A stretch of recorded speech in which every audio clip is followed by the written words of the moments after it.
Burbank, California. November 1970. There are partnerships in American art that exceed what either person would have produced alone by a margin so large that the partnership itself becomes the thing worth studying.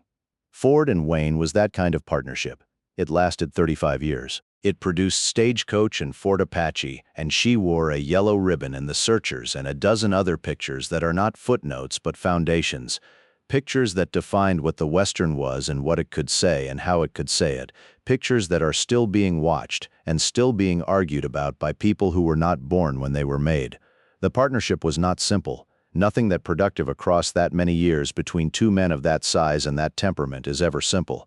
John Ford was a tyrant on set. Not as a deficiency of character, but as a method, a deliberate application of pressure designed to produce something in actors that comfort and safety could not produce.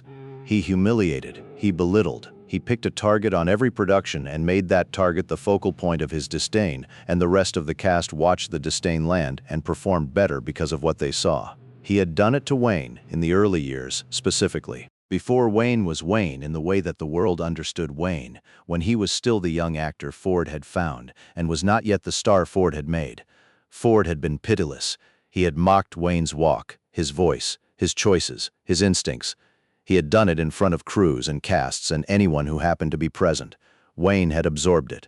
Not without cost. Not without the specific damage that sustained public humiliation inflicts on a young man who is trying to understand what he is capable of. He had absorbed it because Ford was Ford, and because the pictures were the pictures, and because somewhere in the damage there was instruction, the kind that cannot be delivered any other way. The relationship had evolved over 35 years into something that neither of them would have been able to fully describe, because it was not a friendship in any conventional sense, and was not a professional relationship in any simple sense, and had elements of both and elements of neither. It was, by 1970, the most significant relationship in both of their professional lives. And in November of 1970, John Ford was dying. Not quickly, not simply, in the particular way that men of his generation who have lived at the size he lived and worked at the intensity he worked, and consumed what he consumed die, which is by degrees, with occasional intervals of apparent stability that make the degrees harder to track.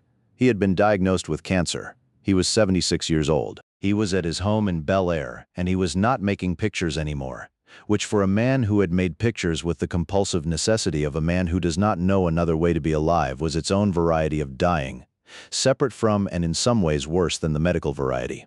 Wayne was 63 years old. He had made True Grit the year before and won the Oscar, and was in what most people looking at his career from the outside considered its late period, the final act of a career so long and so large that the final act had more in it than most careers contained in total. He was in pre-production on a new picture. The picture was Big Jake, a Western, a Batjack production, his company, his project. The kind of picture he had been making since he was young and knew how to make in the way a craftsman knows how to make the thing that is the center of his craft.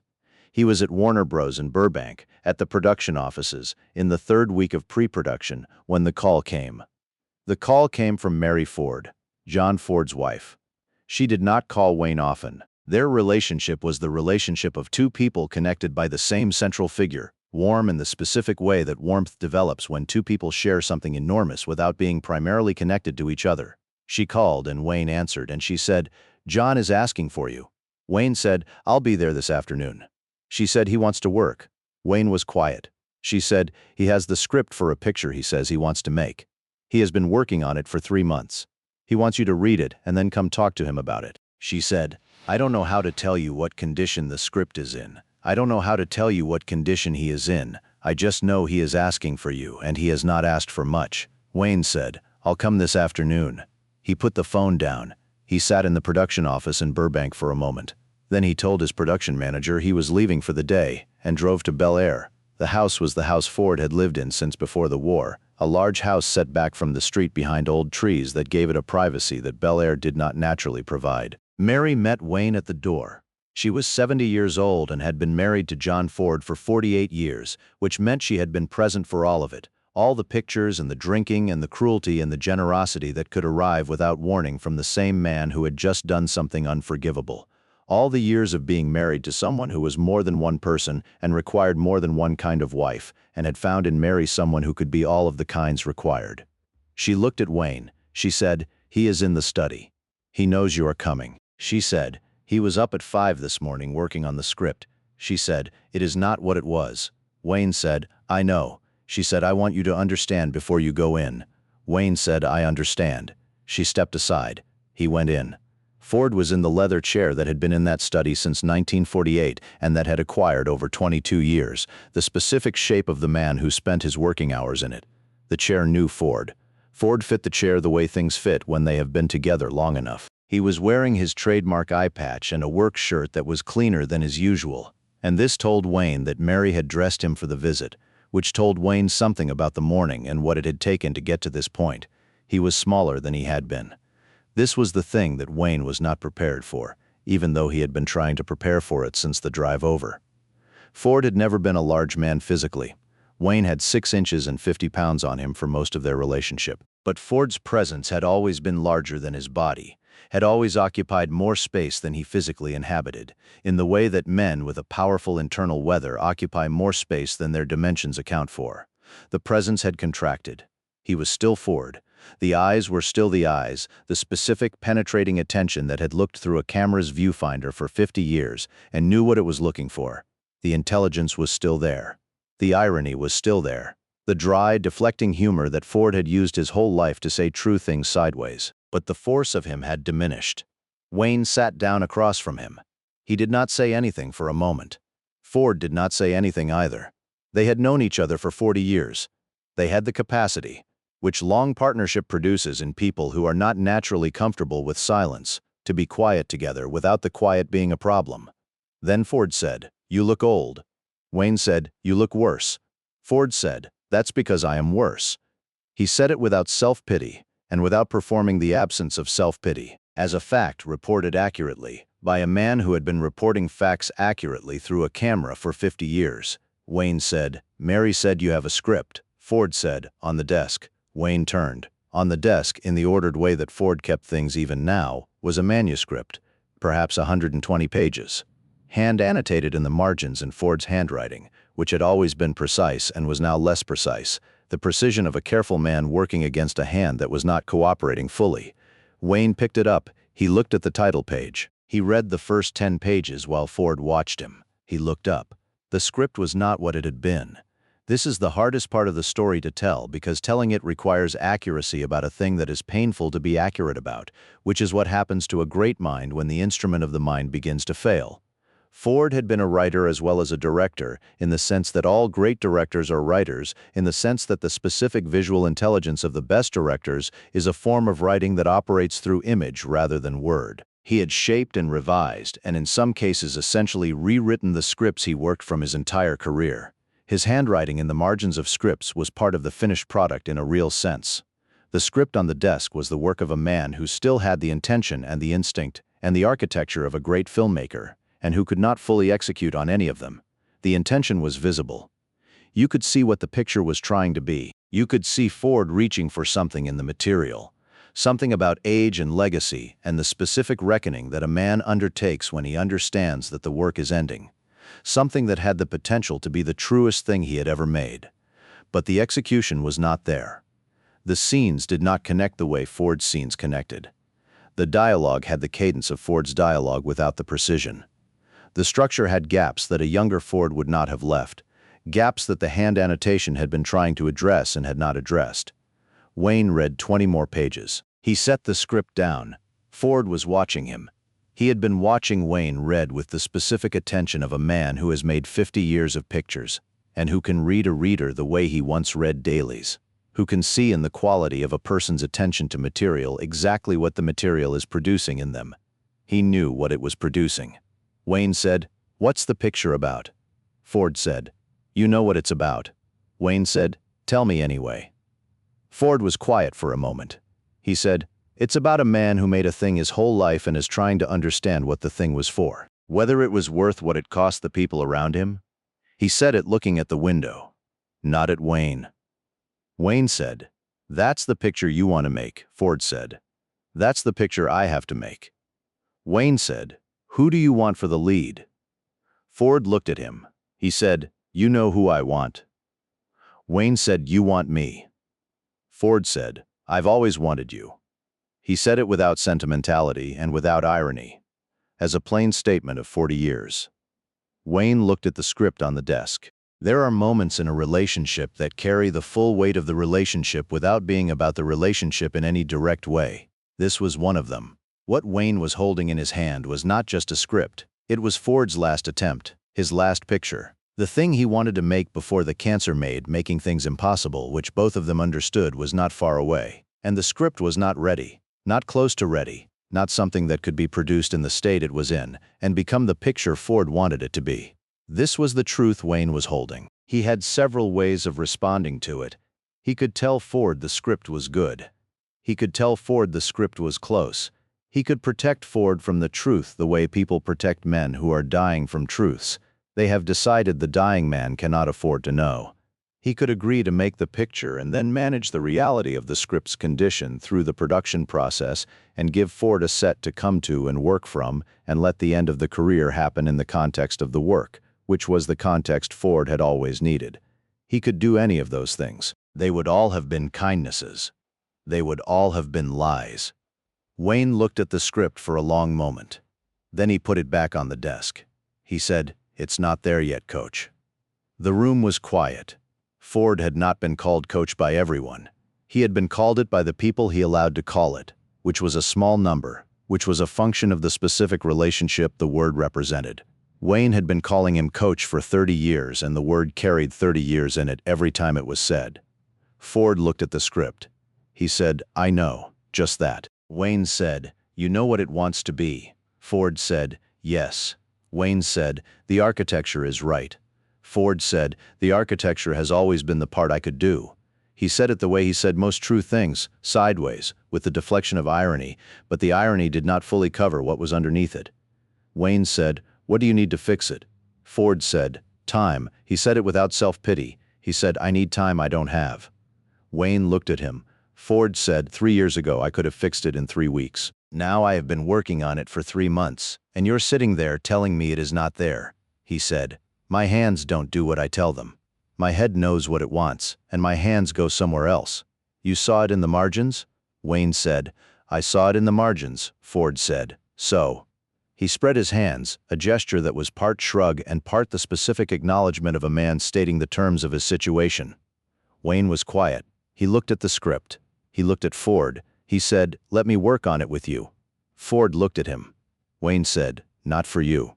With you. You tell me what the scenes want, and I write toward it, and you tell me where I'm wrong. We do it the way you always did it in the margins, except I hold the pen."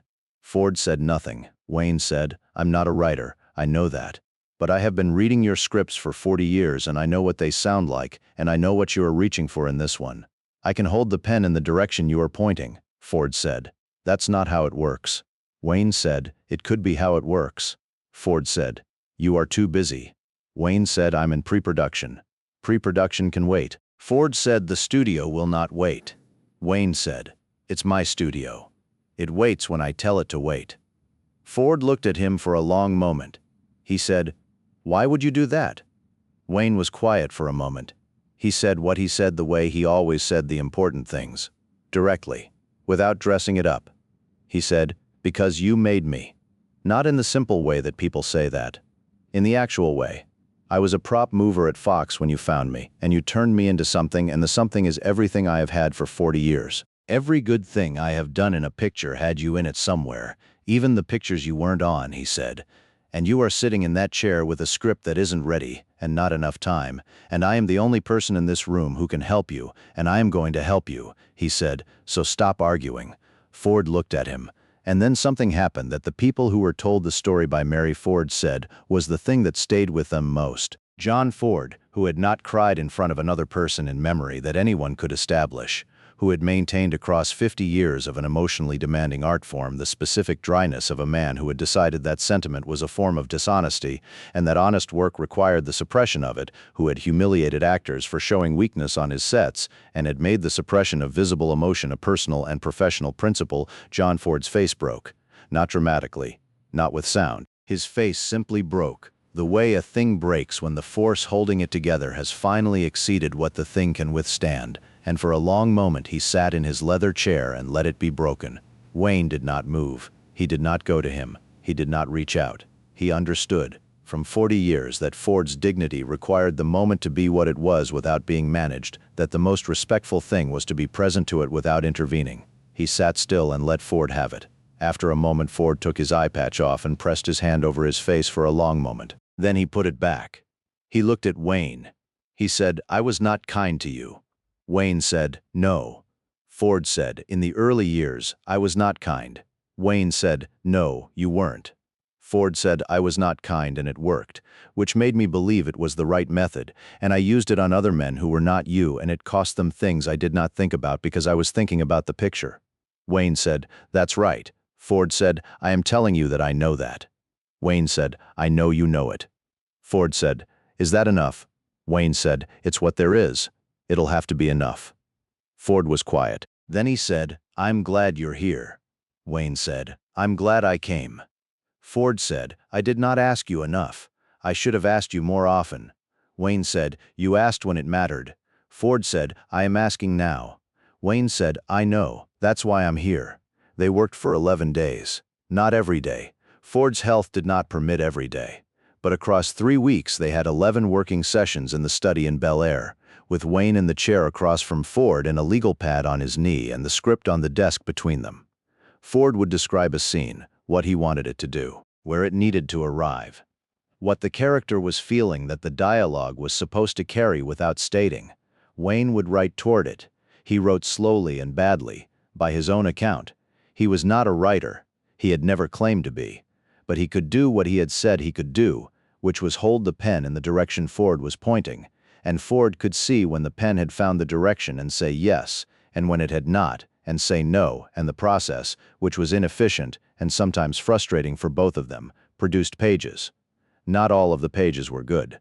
Some of them were. Some of them were by the account of the people who later read the annotated drafts, as close to the best of Ford as anything Ford had produced in the previous decade, which meant they were as close to the best of anyone as American cinema had to offer.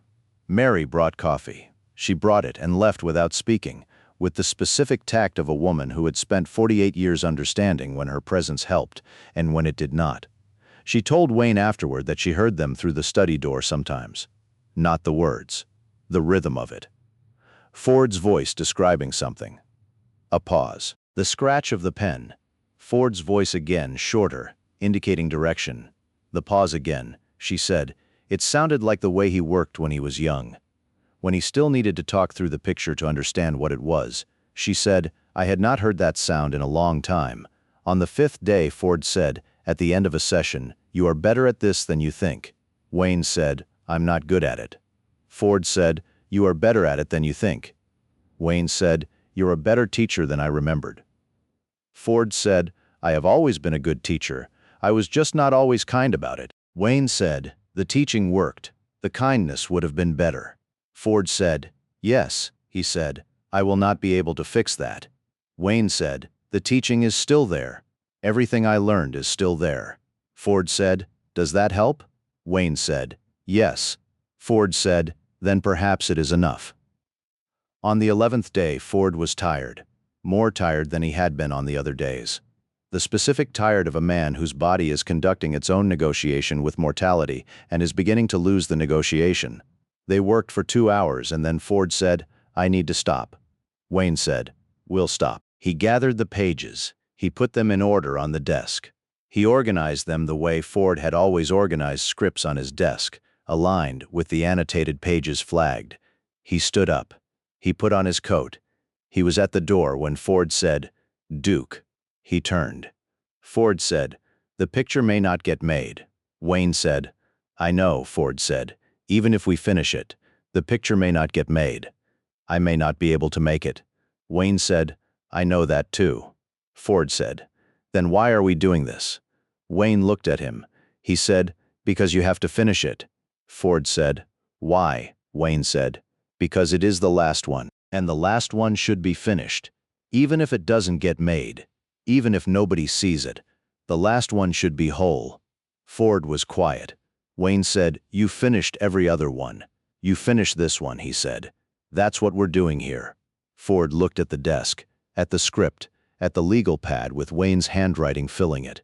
He said, "All right, Wayne said, "I'll be back Thursday." He went out. He came back Thursday. He came back the following Tuesday. He came back for 11 sessions across 3 weeks, and then Ford had a bad week. Health, and the sessions paused, and then Ford had a better week and they had 2 more sessions. They did not finish the script, they came close. They were, by the account of the people who read what existed, within 30 pages of a complete draft, a draft that would have needed further work but was recognizably the picture Ford had in his head. 30 pages from the end, Ford's health declined past the point where the sessions were possible. Wayne came to the house, but the sessions were not sessions anymore. They were visits. Wayne sitting in the chair and Ford in the chair and the script on the desk and neither of them working from it, because Ford could not sustain the kind of attention the work required. They talked, not about the picture mostly, about other pictures, about the ones they had made together and the ones they had almost made and the ones that had started as something and become something else in the making. Ford said on one of those visits, "Stagecoach." Wayne said, "What about it?" Ford said, "I knew in the dailies that you were going to be the biggest star in pictures for the next 20 years. I knew it in the first week of shooting," Wayne said. "You never said that." Ford said, "I was not going to tell you that. You would have been impossible," Wayne said. "I might have been better if I had known." Ford said, "You were good enough. Better would have been worse." Wayne looked at him. Ford said, "If you had known, I would not have been able to use the doubt.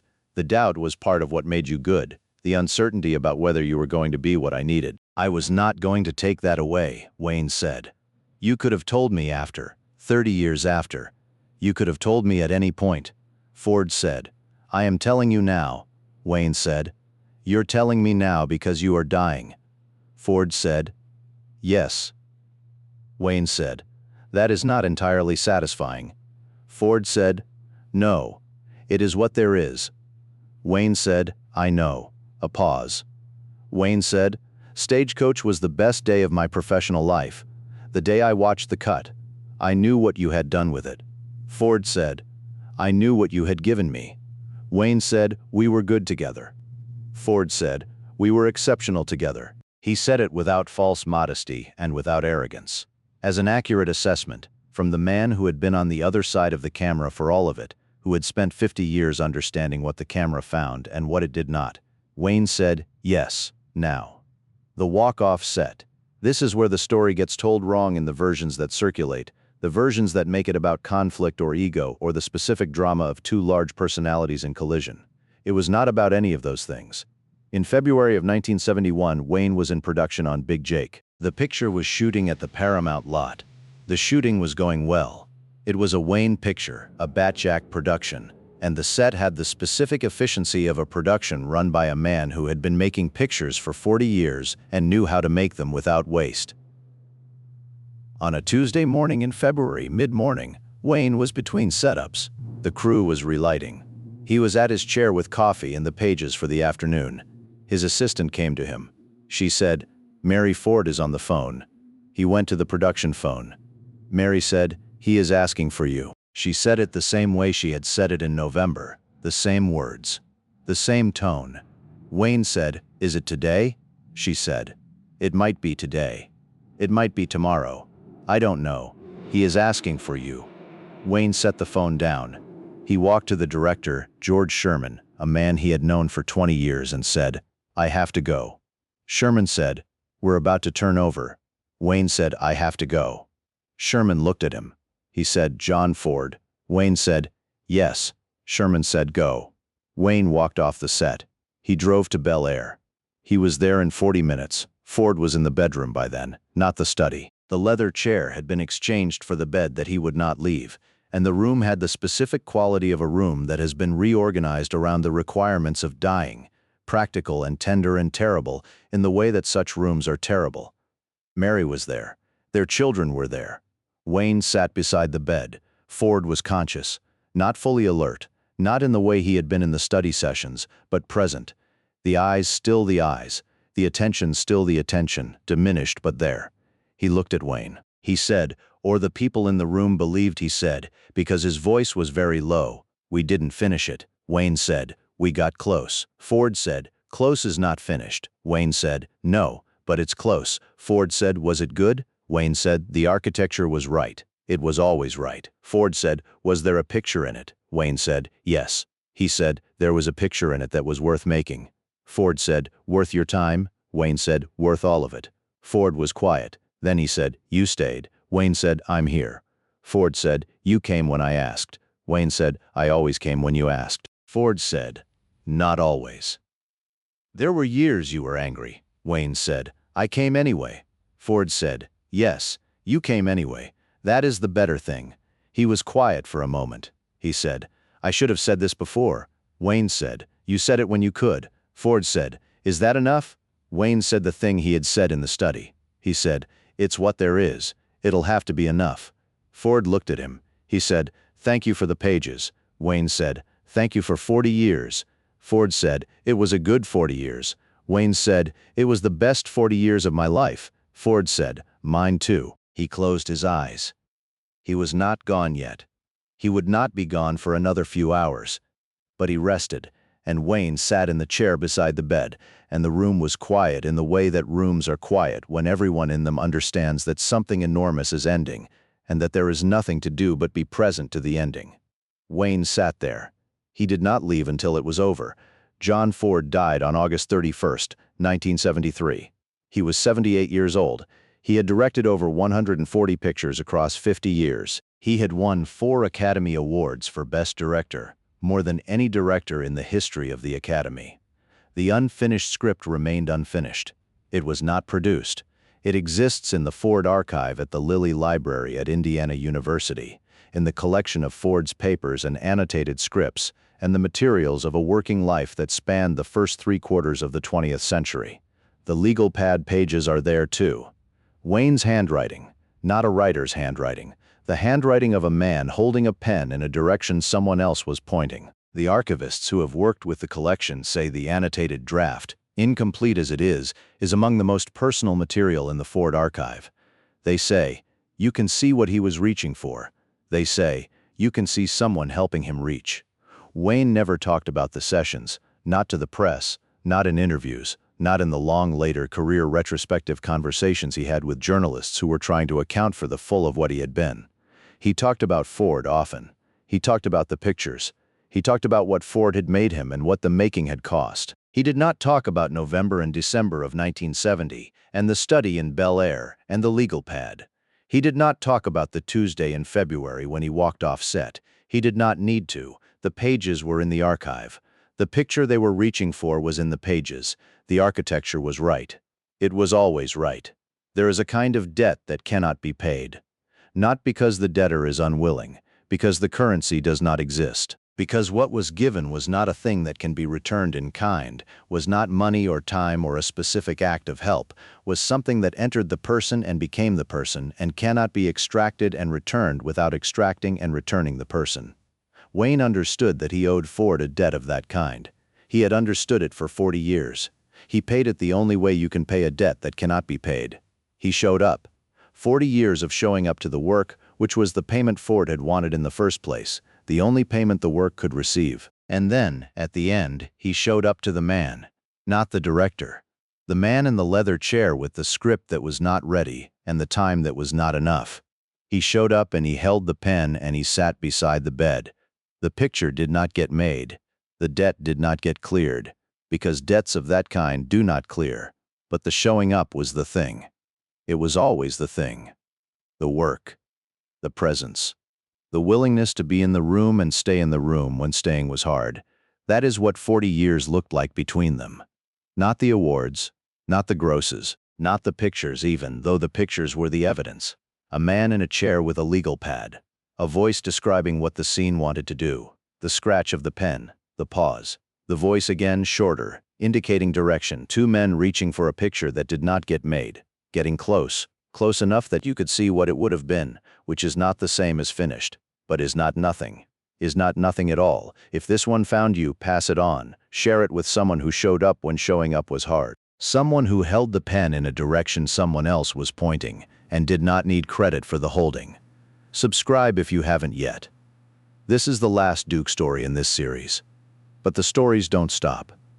They never stop. They just keep getting passed on.